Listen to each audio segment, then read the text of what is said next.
Hi, my name is Jayla Jordan, and today we're going to be talking about preventing childhood obesity. What is childhood obesity? Childhood obesity is a condition where a child is significantly heavier than what is considered ideal for their height. It's defined as a body mass index at or above the 95th percentile for a child's age and gender. The normal weight of the BMI falls between the 5th and 85th percentile for their age and gender. Overweight BMI falls between the 85th and 95th percentiles. Obesity is defined as having a BMI of 95th percentile or higher for their age and gender. Severe obesity is considered as a BMI at or above the 125th percentile relative to the 95th percentile. So on the screen, it's talking about the obesity prevalence among U.S. children and adolescents aged 2 to 19 years old. From ages 2 to 3, the percent is 13.4. Ages 6 to 11, the percent is 20.3. Ages 12 to 19, the percent is 21.2. So this is just a small chart just showing the different age groups and the percent of obesity that is within those groups. Causes. So there are a few causes, but we're going to break down each one and talk about them a little more detailed. So first we have unhealthy eating habits, consumption of like fast food, sugary snacks and beverages. Those all contribute to those unhealthy eating habits, which leads to obesity. Frequent snacking, same thing, like the overconsumption of those like fatty foods and sugary snacks in between meals. So like from breakfast to like lunch, you're eating like snacks like chip, like you're snacking on chips and things like that. Those are unhealthy eating habits, which leads to obesity. And finally, overeating. So portion control is a big factor in obesity. Not having a set portion or going back for seconds and things like that, those are all contributions to obesity and can lead to it. Lack of physical activity, like kids like sitting at home, like being on video games and things like that reduces like physical activity and makes them not want to go outside and play with friends and things like that. And I know especially with COVID, like it was a little harder and it was easier just to stay inside due to the lockdown and be on video games and things like that. But we're kind of a little past COVID and things like that. So making sure kids get that 30 minutes of exercise, which is recommended, and playing outside, like that's a big, that's a big thing for kids to do that, will stray them away from becoming obese. A big one I would say is genetics. Like family history obesity is very common, and it can really increase the likelihood of a child becoming obese due to these genetic factors. So making sure you know your family's history and things like that, and making sure those unhealthy eating habits are very like limited and cut short, and making sure they have that physical activity and things like that. Environmental factors. This kind of ties back into genetics. When your family has like an eating habit that's really like bad, and they don't have the access to healthy foods, that can cause like the lack of encouragement for physical activities and contribute to the unhealthy eating habits. Also with genetics, just backtracking a little bit, children's metabolisms That's a big factor in obesity because children with slower metabolisms, they're more prone to, gaining that weight and have it stick to them, which can lead to being obese as an adult. Psychological factors. A lot of kids use eating as an emotional tie. I know a lot of children, they use it as a comfort. So a lot of children growing up in homes where they don't have a good environment, they will use that as a stress reliever and overeat and compensate for how they feel. Socioeconomic factor, living in like low income housing and things like that, not having that access to healthy, nutritious foods due to like financial issues, plays a big role in obesity.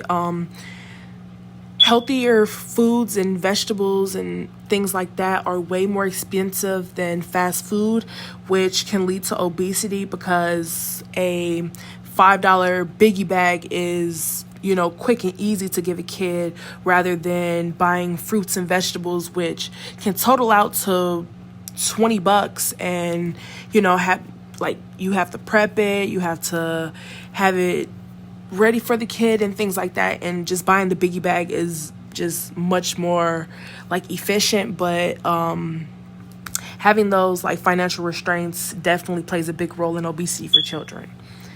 And also food insecurity.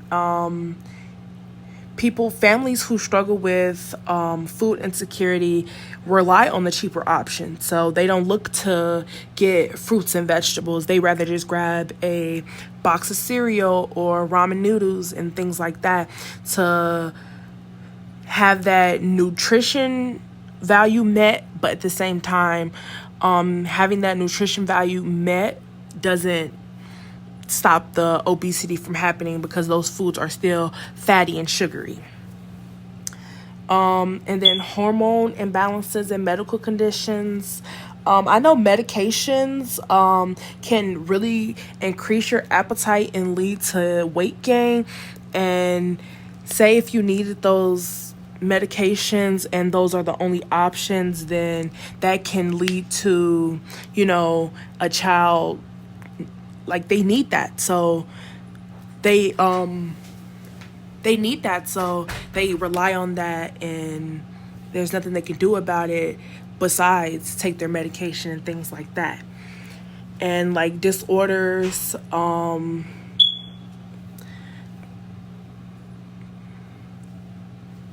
certain disorders cause children to really like gain that weight and contribute.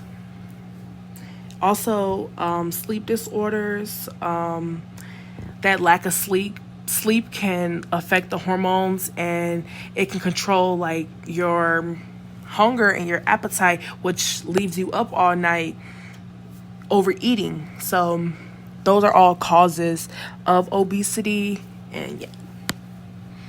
And risk factors, a few risk factors, both short and long term, would be asthma. Asthma can also be long term depending on how long that person was obese for. So sleep apnea, like we talked about in the last slide, it can lead to like disorders and leave a kid up all night overeating and overcompensating for the sleep they're losing. Joint problems and enduring bullying. Even though enduring bullying could be short-term, it could lead to long-term effects such as low self-esteem and mental issues. So the bullying part can be both short-term and long-term, because although the bully does stop for whatever reason, it can lead to long-term effects. Long-term type 2 diabetes, hypertension, cardiovascular disease, and mental health issues such as depression. prevention methods. We have a few on our list, all are which I kind of discussed briefly with talking about the causes. One being healthier eating options. I would say like making sure you have those portion controls, like serving the appropriate portion sizes for children. Each kid, the different ages require a different amount of portions. So just making sure you stay aware of those portion sizes and controlling it so it doesn't lead to overeating. Also balanced meals, focusing on like fruits, vegetables, things like that. Those all can be very good preventions for obesity, and limiting those sugary foods and drinks. Not saying to not buy them at all, but making sure you have a limit. So like your kid did good on a school test, okay, maybe you can have this juice box for the day, have your little sugary drink for the day, but making sure they have that balanced meal for the day and those other things that they need to make sure that they're staying on track with their health. Encouraging physical activity. Physical activity is a big prevention method, I feel like, in kids, because a lot of kids like to run around and play and jump around and things like that. And I know after COVID, the dynamic of playing outside and at parks and things kind of changed. But just even a 30-minute walk outside or playing in the backyard for a few minutes and things like that can all be prevention methods, and making sure the kid stays healthy and that their bones and other things grow and they're good. Healthy sleep habits. I feel like bedtimes are a big role in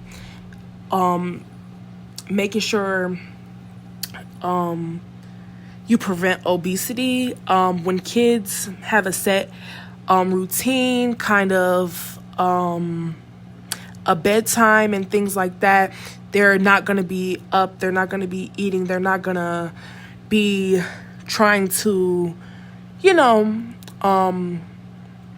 overfeed themselves. So having that set routine, when kids get out of school, maybe go outside, play 30 minutes, come inside, wash up, clean themselves, have a little snack, do their homework, dinner, and then bed. So having those sleepy habits and a routine will definitely keep kids at a bay. Limiting screen time. I feel like screen time plays a big role in obesity, especially after COVID. It kind of puts kids in a hard place because, kids, they want to be on social media, they want to be on YouTube, they want to watch certain things, and that can all lead to obesity with overeating, becoming lazy, and just sitting around. So limiting that screen time to, I would say, maybe an hour a day would be good, especially for certain ages. And then a supportive environment, both emotional and social. I feel like a supportive environment plays a big role when it comes to preventing obesity. Simply just focusing on the well-being of the kid,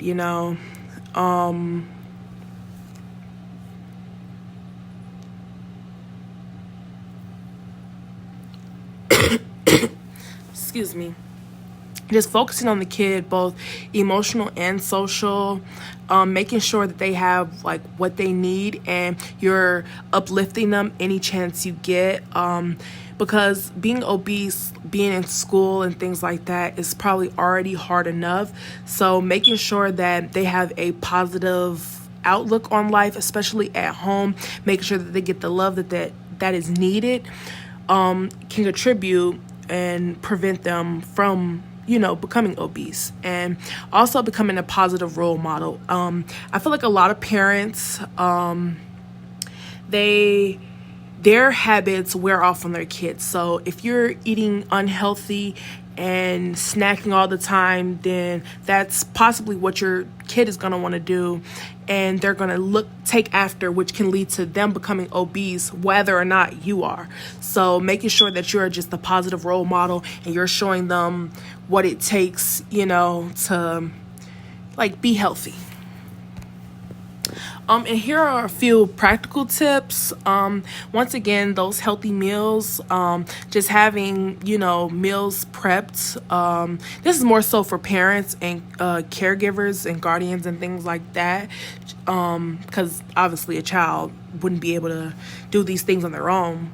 But just preparing balanced meals and making fruits and vegetables fun. Whether that be making, a smiley face out of some fruit, or, showing them, the better tasting fruits than, the bad tasting ones, making sure that they have some sense of healthiness to their eating. And I would say active family time kind of ties back into what I said in a few slides ago. Just having those like family walks, bike rides, and sports activities. Just being that positive role model, taking the initiative to make sure the kid is getting all the love and all the things needed for them to keep that obesity down. And limiting junk food.